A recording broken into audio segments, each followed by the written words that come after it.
that's very important for us to learn from. She's going to give you an outline of her life and her journey. She's a women's rights advocate and passionate about women's economic empowerment. So I'd like to welcome Sveto Muhammad Ishoq.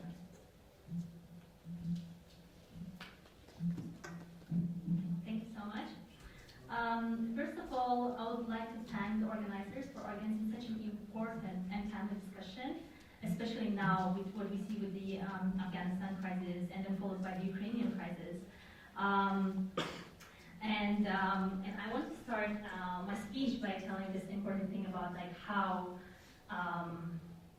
being a refugee is never a choice. So you never wake up one day and just decide to leave your home and everything behind, your family, your friends, your job, your study, anything that you do, and just go to another country, a foreign country, when you don't speak the language, when you don't know anyone, when you just have to start everything from scratch. And in my life, I lived in 6 different countries, and we're here in London, and when I tell people that this is the 6th country that I live in, the UK, they're like, wow, that's really cool.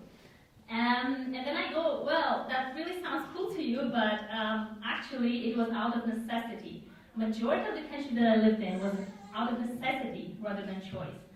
And the first time that I had to leave my homeland when I was only 6 months old, my father, he used to work for the National Director of Security, and he was also part of the Democratic Party. And so when Mujahideen came, so his life became endangered. And he had to flee the country to save his life and life of his children and family. So I was only 6 months old at that time, and that's how my refugee journey began. And then we sought refuge in neighboring countries of Tajikistan and Kazakhstan. So I studied till 4th grade in Tajikistan and then from 5th till 9th grade in Kazakhstan. And it was, believe me, it was not easy because you kind of learn the system, you understand the language a little bit, you integrate in the society. Although these 2 Central Asian countries seem very similar, but there's a lot of differences between these 2, even in languages. So switching schools, making friends in one country and then leaving.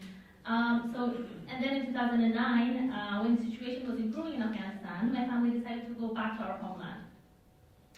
And then we went back. And I really didn't know what to expect because I never lived there before. But going to Afghanistan was like finding home, basically, because even though I said I lived there for a long time in other countries, I never had that feeling of home, because as you know, there's so many issues with like, in some countries, how refugees are welcomed. And in Afghanistan, I felt that this is my home, and I really felt really happy there. And also, that was when I also learned about my passion about Afghan women. And because I saw my aunt, so the first woman that really inspired me to learn about my passion, to choose my path in women's rights is my aunt. So I used to witness her, how she would leave early in the morning, her home, and then she would go and provide for her children and for her husband who was addicted to drugs. So she really inspired me and to work in that field of women's rights, because they're so resilient, they're so powerful, and these stories are never told. And even if they're told, they really go unnoticed, and people usually don't care.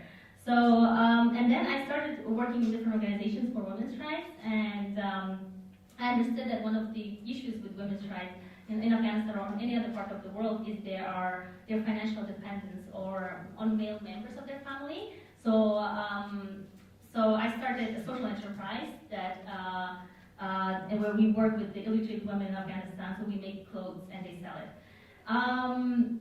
And then after that I went to China to do my first master's. I became a part of the Schwarzman Scholars Program, the leadership program in China. So that was the first time actually I chose to leave the country on my own, because I was like, okay, I decided to improve my skills and learn something new to come back to serve my country even better and the women of my country.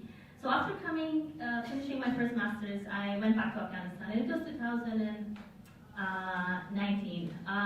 And when I went back, it was the political situation wasn't great because we had elections coming up.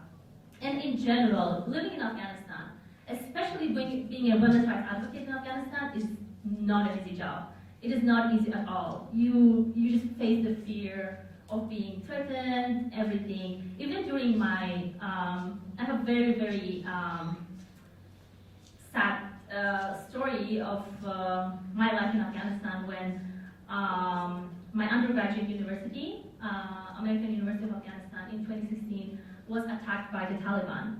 And I was there, and I lost my classmates in front of my eyes, and there were, so 15 students were killed, and more than 40 people were injured.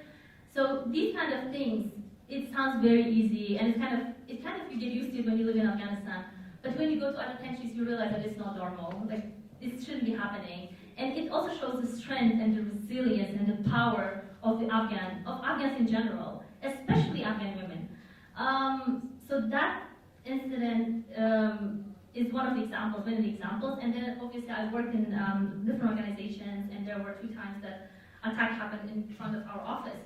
So these kind of things made my family get worried again. They were saying, seeing the situation was not improving, so I had to leave again my home. Even though after gaining all those skills, being very passionate, I came back with a lot of hopes, ambitions to change the country for the better. And when I came, I had to leave it again. It was in 2019, and I was not happy. I was crying when I left. Last day in Kabul, I remember going on that street, and I was like crying. I was like, I don't want to leave this country, but I have to leave because my family decided to leave, and I don't want my family to put it on risk by staying in that country. And we went to Kyrgyzstan, another Central Asian country, which is like, I started everything from scratch. I left everything behind again.